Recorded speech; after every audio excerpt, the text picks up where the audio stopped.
8:29 p.m. on a Saturday, emergency dispatchers in Twin Falls, Idaho, handled a flood of 911 calls reporting an active shooter.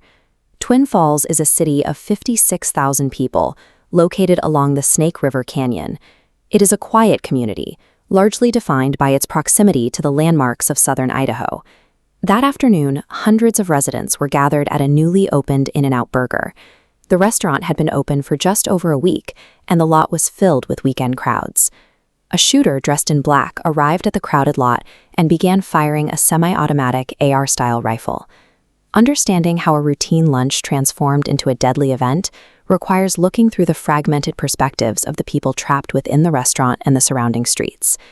To understand the attack, look at the layout: a central restaurant surrounded by a single-lane drive-through that funnels traffic to the street.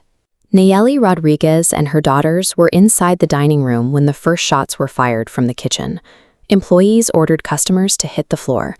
As Rodriguez tried to protect her children, an older man stood over them, using his body as a shield until they were able to flee out a side door. Outside, the drive-through lane had become a bottleneck. Dozens of vehicles were idling in a single-file line, hemmed in by curbs and other cars. Haley Dodaro was waiting in that line when she saw employees bolting out of the building.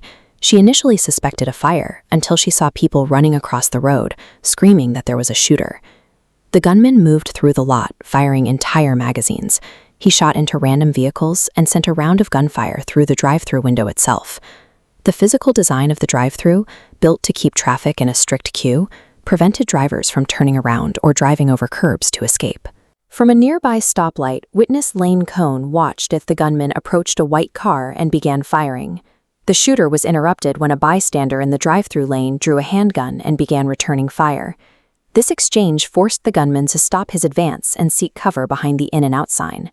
By pinning the shooter down, the bystander prevented him from moving toward the traffic stopped at the lights on the main road.